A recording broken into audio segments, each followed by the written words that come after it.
ಸಮನ್ವಯ ಸಮಿತಿ ಕನ್ನಡವೇ ಸತ್ಯ ಪ್ರತಿಷ್ಠಾನ ತುಂತುರು ಶ್ರಾವಣದ ಪುಟ್ಟ ಕಥೆಗಳು 2024 ಓದುತ್ತಿರುವವರು ಜೆ.ಎನ್.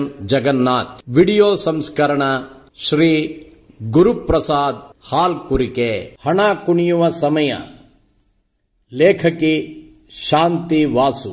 ಇತ್ತೀಚೆಗೆ ಮಧ್ಯಾಹ್ನದ ಕೌಟುಂಬಿಕ ನ್ಯಾಯಾಲಯದ 6 ಹಾಲುಗಳು ಖಾಲಿ ಇರುವುದಿಲ್ಲ.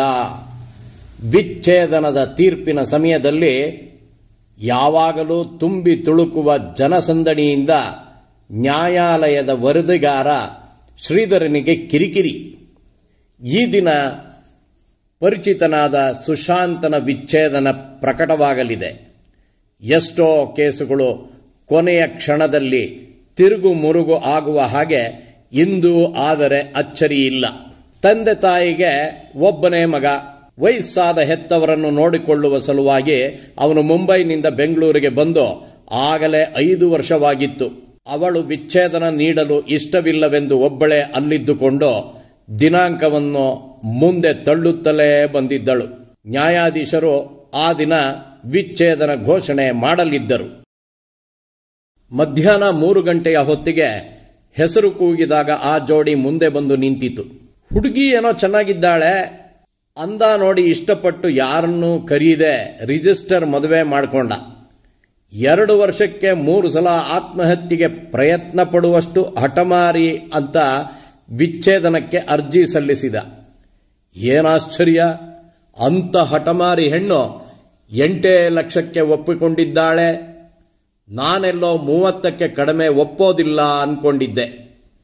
ಈ ಟೈಮಲ್ಲಿ ಲಕ್ಷ್ಮಿ ಹೆಜ್ಜೆ ಮೇಲೆ ಹೆಜ್ಜೆ ಹಾಕಲ್ಲ, ಜಂಪ್ ಹೊಡ್ಕೊಂಡು ಓಡಾಡ್ತಾಳೆ ಎಂದುಕೊಂಡೇ ವಕೀಲ ನೀಡಿದ ಫೈಲನ್ನು ನ್ಯಾಯಾಧೀಶರಿಗೆ ತಲುಪಿಸಿದ.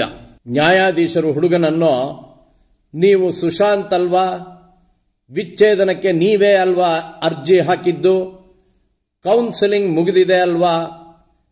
ಜೊತೆಯಲ್ಲಿರೋದಕ್ಕೆ ಸಾಧ್ಯವೇ ಇಲ್ಲವೇ? ವಿಚ್ಛೇದನ ಬೇಕೇ ಬೇಕಾ? ಒಟ್ಟಿಗೆ ಕೇಳಿದರು. ಅಷ್ಟು ಪ್ರಶ್ನೆಗೂ ಹೌದು ಮಹಾಸ್ವಾಮಿ ಎಂದಷ್ಟೇ ಉತ್ತರಿಸಿದ ಅವನು. ಹುಡುಗಿಯ ಕಡೆ ನೋಡಿ, ನಿಮಗೆ ಹಣ ಪೂರ್ತಿ ಸೆಟ್ಲ್ ಆಯ್ತಾ? 7 ಲಕ್ಷಕ್ಕೆ ಡಿಡಿ ಇದೆ, 1 ಲಕ್ಷ ಯಾಕೆ ಕ್ಯಾಶ್ ತೆಗೆದುಕೊಂಡಿದ್ದೀರಿ ಎಂದಾಗ ಹುಡುಗನ ವಕೀಲ, ಹಣವಿರಲಿಲ್ಲ ಮಹಾಸ್ವಾಮಿ, ಒಡವೆ ಮಾರಿ 1 ಲಕ್ಷ ಹಣ ಬ್ಯಾಂಕಿಗೆ ಕಟ್ಟುವಷ್ಟರಲ್ಲಿ ತಡವಾಗಿತ್ತು ಎಂದಳು. ವಕೀಲೆಯನ್ನು ನೋಡುತ್ತಿದ್ದವರು ಹುಡುಗಿಯ ಕಡೆ ತಿರುಗಿ, ಸರಿಯಾಗಿ ಎಣಿಸಿದ್ದೇರೇನ್ರಿ?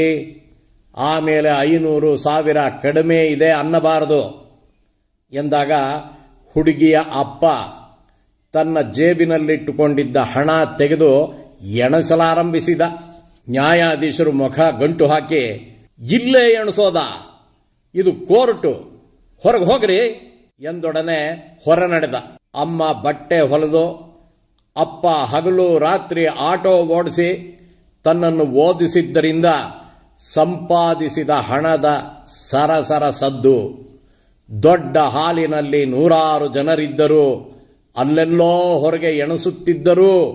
ಸುಶಾಂತನ ಕಿವಿಗೆ ಮಾತ್ರ ಪಕ್ಕದಲ್ಲೇ ಮಾರ್ಧನಿಸುತ್ತಿತ್ತು. ನಮಸ್ಕಾರಗಳು.